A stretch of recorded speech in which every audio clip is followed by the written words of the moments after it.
Hey, I'm Danny Rondberg from the Retirement Research Foundation. Today I'm doing a video on the 3 questions women need to be asking about their retirement. The information found in this video and related presentation is provided by the Retirement Research Foundation and is for educational and informational purposes only. Nothing in this video should be considered to be tax or investment advice. Welcome back. Thank you so much for joining me. I want to talk about the 3 top questions that women need to be asking about their retirement that is so important. I travel the country and speak to insurance agents and financial advisors. I also speak to clients and do a lot of different educational workshops. And I swear this happens every single time some sweet little 80-year-old something lady walks up to me and goes, "My husband passed away, the pension stopped, the company went broke, the life insurance was canceled, I only get Social Security, I'm barely surviving, I have to move with my dog." Like, it happens over and over and over again. It's so sad, and it shouldn't be the way we take care of the women in this country. Now, again, are women making more money than ever? Absolutely. Are wage statistics still fair in this country? Absolutely not. Look at the scenario that happened with the famous actor and actress where they both got, I won't say their names, but they both got called in to do a reshoot. And the actor got paid like $1.5 million, and she got paid the daily wage of like $90 an hour or something. Just unfair, right? But women are in the workforce. They're making more money than ever, okay?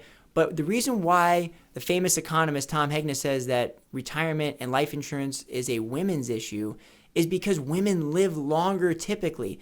Typically, not always, women usually marry an older man, and women usually live longer than that man. So again, they're going to be the survivor of the consequence of whatever they did together as a couple will be her lifestyle and retirement. So the 3 questions you have to ask is, number 1, what will my income be? That's so important. Now, when you have a man and a wife or 2 spouses in Social Security, okay, one spouse passes away, which Social Security benefit does the surviving spouse get? They get the higher of the 2, whether it's the man or the wife. Doesn't matter if it's the man's benefits that's higher, the woman's benefits that's higher.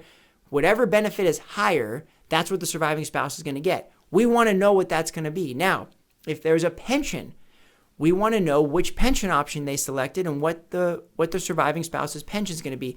You could flip all this around if the man was a surviving spouse and the woman was the breadwinner.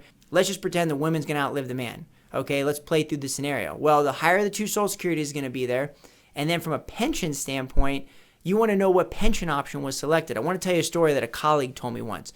He was sitting down with a client, and it was a husband and wife, and he was a preacher at a church.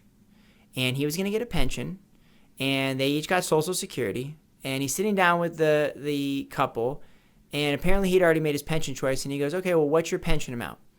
And he goes, $2,000 a month. He goes, "Great. Which pension option did you select?" He goes, "I get 100% of my pension."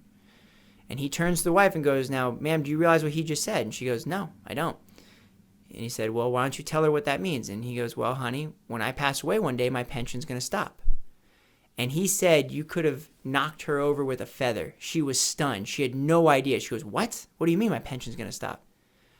And he goes, "Yeah, we signed to get my full amount of money, so one day that pension's going to stop."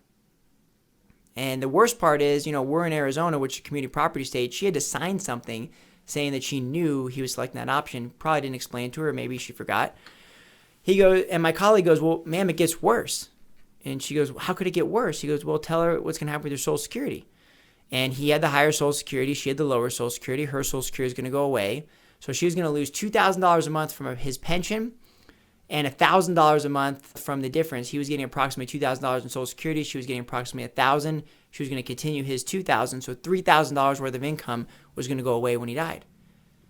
And she's freaking out at this point. She's going, "How can this be? What are you talking about? That's going to be my income one day?" And so he goes, "Well, what's going to be your plan?" And the preacher goes, "Well, I have a plan. Don't worry. When I'm gone one day, she'll just marry one of the deacons from the church." And it just was like, that's your plan for your surviving spouse? You want to make sure that her plan is to have to be forced to remarry somebody to get their benefits? Now, if you were to ask most women, do you want that to be your succession plan? They would say no.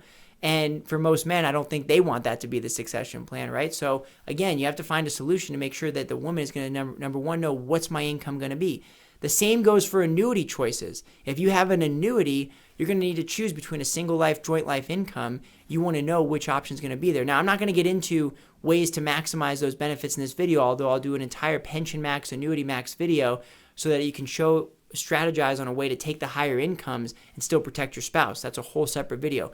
But number one, if you're a woman and you're statistically going to outlive your husband, you want to know, what is your income going to be? Number two, what is your plan for care? Most of the time, and it's sad, a lot of times if you don't have a plan for care, you really do, but it's the government's plan for care.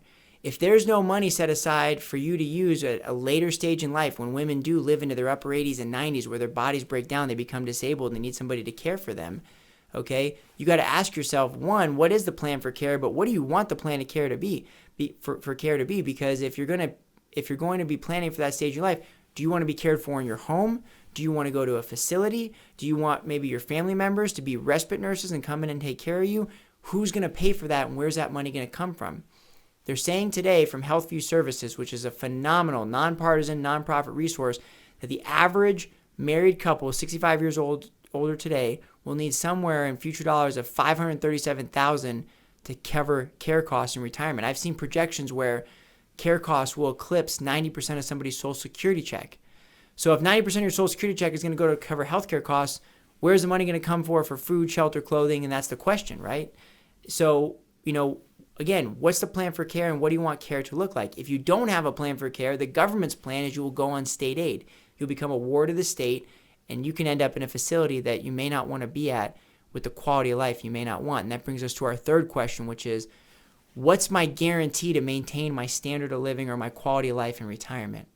And that is a question that encompasses the first two together and says, what's my guarantee that I'm going to have that? If you have an income or a plan for care, is it guaranteed? Are you in a long-term care policy that's going up by 50, 40% and the premiums are going through the roof where you may be forced out? Again, I'm not bashing long-term care insurance. I think it's a valuable tool that could really serve a lot of people for your specific scenario, but you want to determine, is it sustainable? Will you be able to maintain that premium to take care of yourself in retirement? If you're self-insuring, what's your guarantee that those assets are going to be there for you to use when you need money for care and they're going to be enough? If you need additional income because other income streams stop, will there be life insurance to pay you out so you can use to create your own income? Are those incomes guaranteed and secured through annuities or pensions? They're going to give you those choices, right? So you're going to have a guarantee that you'll be able to maintain your standard of living. And then is that standard of living adjusted for inflation? Are you going to be able to realistically buy what cost of goods and services are going to be if they go up over time in today's dollars? So again, you want to ask, what are the guarantees? Have you removed all of the risks to make sure that you're going to have the quality of life in retirement? I bring this up because I'm tired of talking to this sweet little 80-year-old lady. I don't want to talk to any more of you. I don't want you to come to my workshops. I want you to be sitting on a beach or sitting at home or being cared for with dignity and a quality of life that you want to have. So again, these are the three questions I would ask. What is my income going to be? What is the plan for care? And what do I want it to look like as a separate little add-on question? And third, what's my guarantee that I'm going to get to maintain my standard of living and quality of life in retirement? If we can address those three questions up front while you're with your partner, you can plan for them and have phenomenal retirement. As always, if you'd like to see any other videos, you have any suggestions on blog posts or additional videos I can make, please feel free to leave those in the comment section below. I'm Danny Rondberg. Thanks for joining me.